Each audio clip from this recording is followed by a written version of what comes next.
The 68th annual Emmy Awards are almost here, but good news, we are broadcasting to you from the future. We're actually at the awards right now. This is very exciting. So we know who the winners are, but we're going to do some predictions anyway. Joyce is going to offer some. We want to hear from you guys. That's all coming up on TV Guide Live.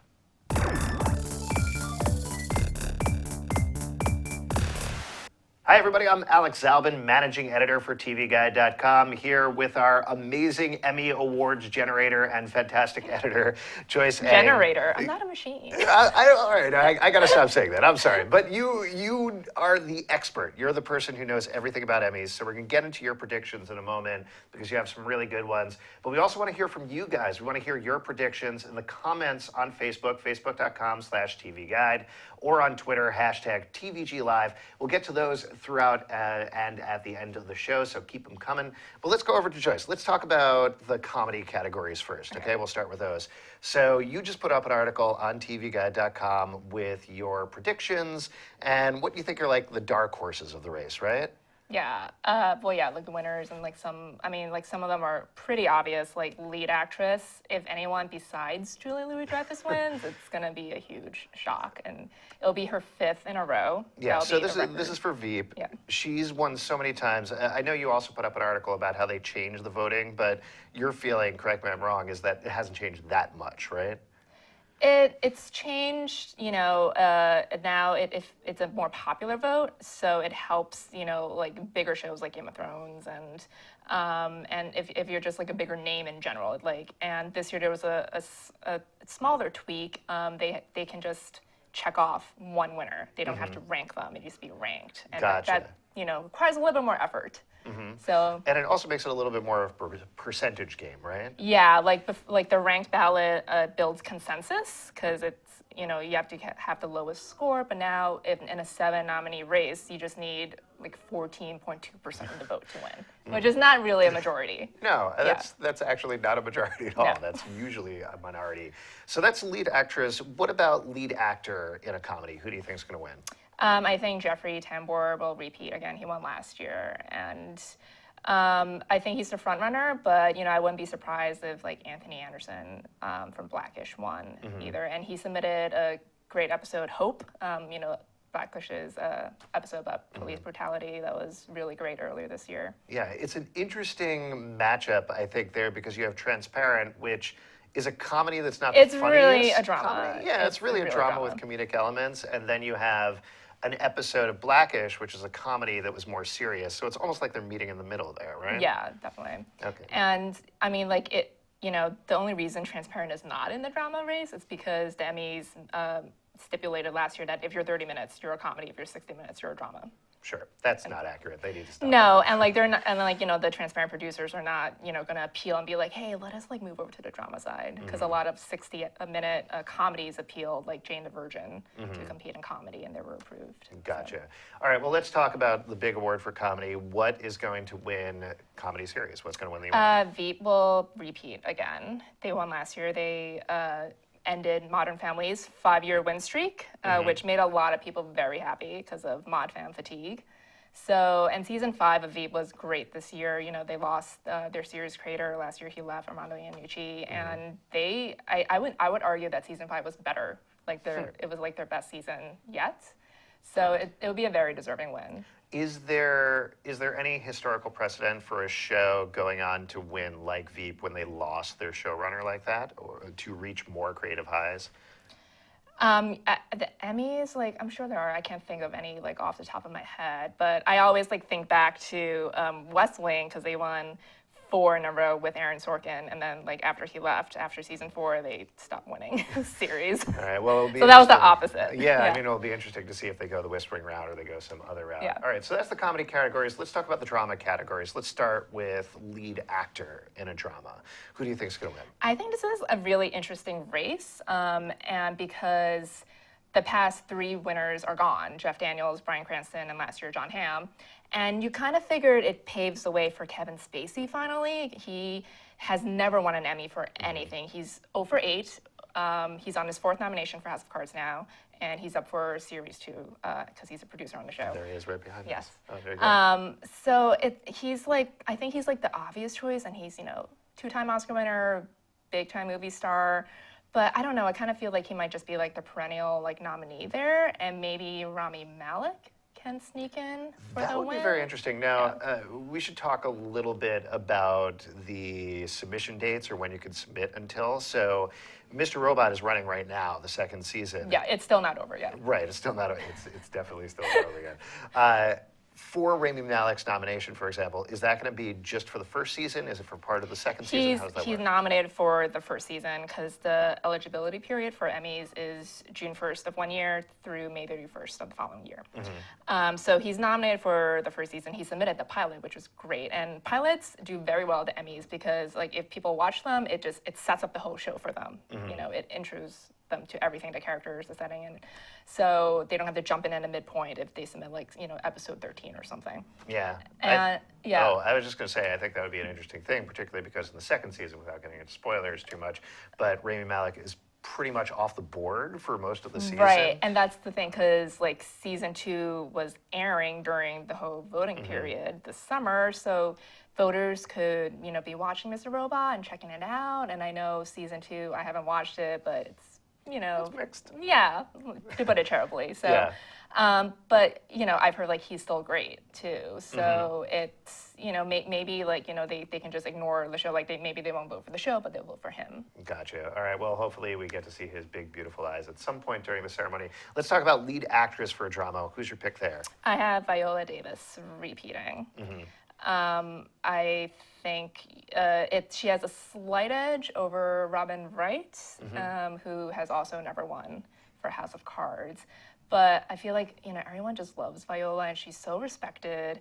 And, you know, last year her speech was, I mean, iconic. And I just want her to deliver another speech like that and just, you know, lay down the truth for everyone. Yeah. Well, there were a lot of different standout scenes for lead actresses and supporting actresses over the past season, but I don't think there's anything more powerful than, this is getting into spoilers here, so earmuffs, so you don't want to know, but the stillbirth scene from this past season of How to Get Away with Murder, I mean, we talked about that. That's her Emmy nomination. That's her Emmy submission. Yeah, she's just like, I mean, she is How to Get Away with Murder's only nomination, but like she is the show. Like she elevates the material so much more. Like the show is insane. Like I can't even like describe it to you right now, and I've seen every single episode. But she's always fantastic, and I think like she has the edge there. Cool. All right, well, let's talk about the big award of the evening, Best Drama. I think we know who's going to walk away with it. Who's it going to be, Joyce? Game of Thrones. Game of Thrones. For the second year in a row. Yeah, so... I mean, look at that, though. There's so many people involved, so many guys on horses and things. I mean, the thing to watch out for is how many awards Game of Thrones will win, because they already won 9 last weekend at the Creative Arts Emmys. They broke their own record last year with 8. They won 8 last year.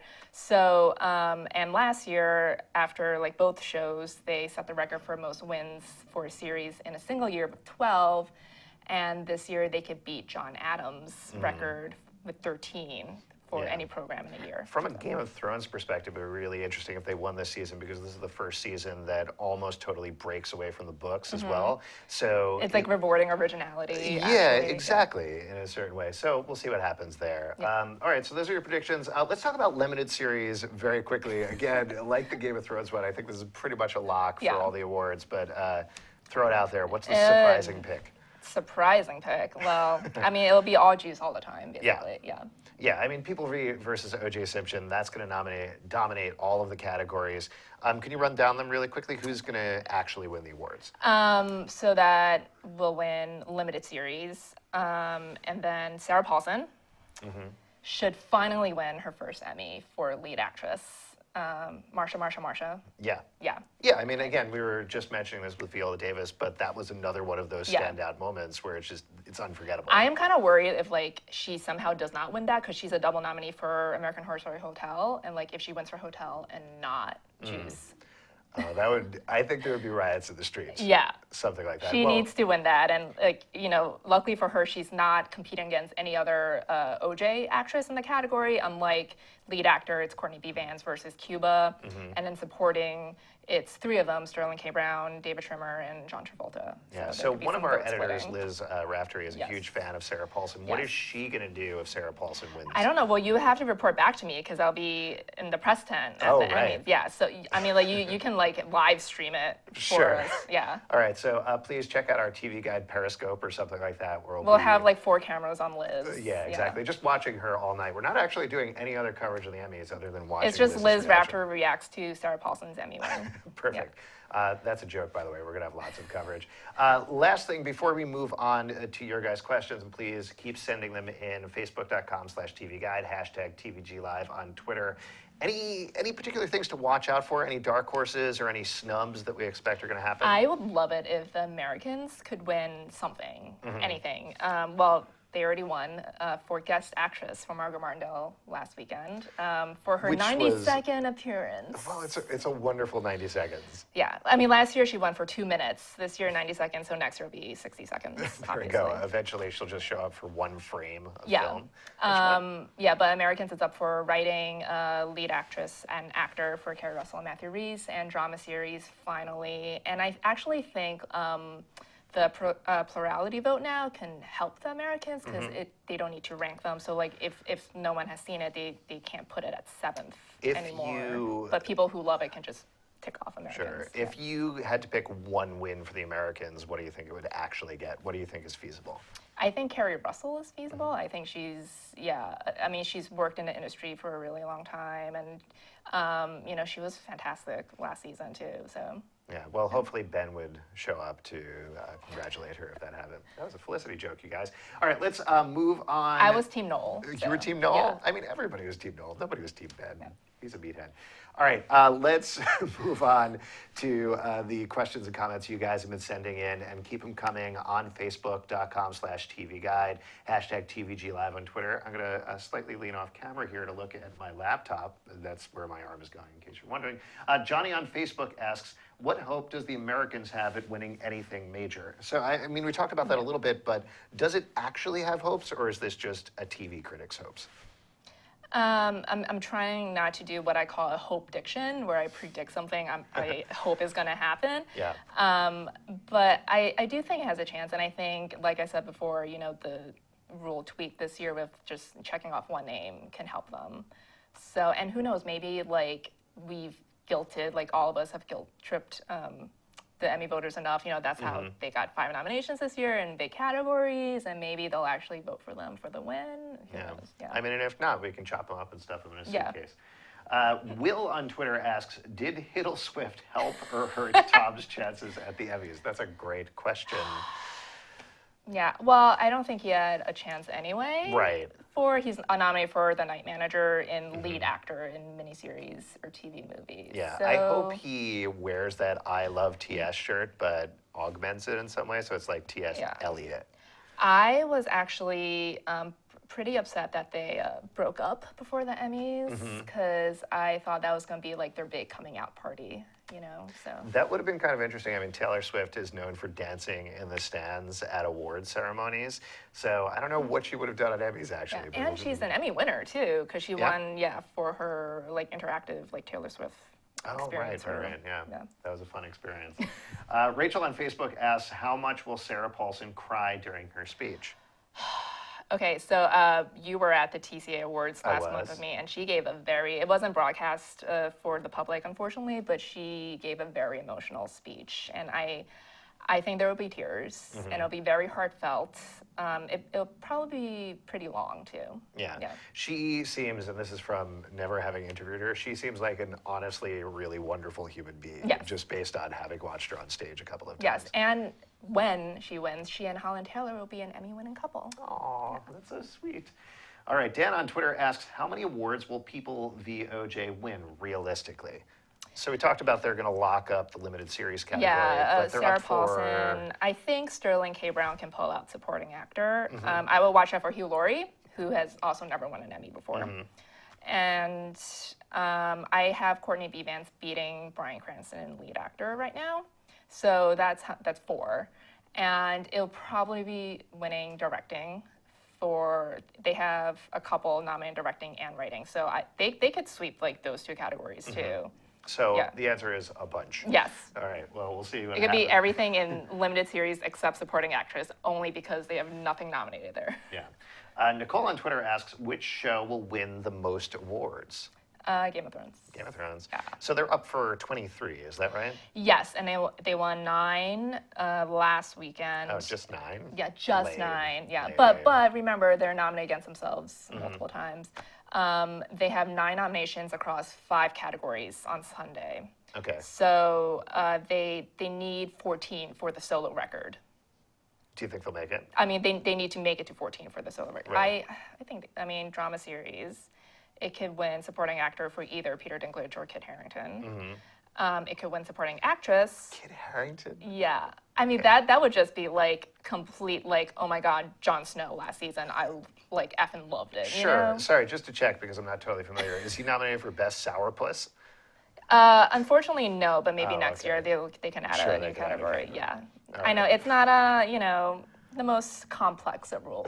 Sure. So. But that's fine. I mean, Yeah. you brought this up in your article. He was probably the most talked about character over the past year, so Yeah. that would be understandable. I think we have time for one more question/comment, so let's get to that. Serena on Twitter asks, do you ever see NCIS, especially Michael Weatherly or Mark Harmon winning an Emmy, don't understand how #1 show gets overlooked? Well, Michael Weatherly is unfortunately no longer at NCIS, so he can't be nominated for that anymore. Maybe for Bowl next year. Yeah. The funny thing is, since Hill Street Blues in the early '80s, like every drama series winner except for Law and Order in 1997 has been a serialized drama. So I think they're just, in the '70s they're a little bit more like procedural winners, like Police Story and stuff. And I think they're just like really, into serialized shows, and I think it's a little bit more. I mean, not to like diss procedurals or anything, but Sure. I think there's more complexity to serialized dramas. And Well, just from an acting perspective, you get to actually grow the yeah, there's character. arcs, Yeah, and it's not and just it like happens. I feel like shows like an NCIS or Criminal Minds have allowed their characters to Yeah, get definitely. into serial a little bit, but it's not quite there yet. So they'll just have to make do with being. I'm not saying like they'll television program. never be nominated again. Yeah. I mean, like Law and Order had a bunch of nominations in the '90s, and Sam Waterston was nominated. Mariska Hargitay won for SVU 10 years ago. So Here's what they got to do. NCIS looks into the OJ murders. exactly. There you go. Yeah, there We you go. solved it. Thank you guys so much for tuning in. Please come over to tvguide.com throughout the weekend and through the Emmys. We're going to have a ridiculous amount of coverage coming out. As mentioned, Joyce is going to be at the Media Center. We're going to be on the red carpet bringing you breaking news as well as some fun stuff. So you can check all of our social feeds as well. They're all TV Guide, so they're easy to find. And for you guys, we'll see you back here on Monday where we're going to be talking about all the actual winners and seeing how Sleep right. deprived. Yeah, we'll be very, very tired. Instead of this, it'll just be a big pot of coffee that we're sitting in. Thank you guys so much for tuning in. The world of TV is very complicated. We'll guide you through it. See you next time.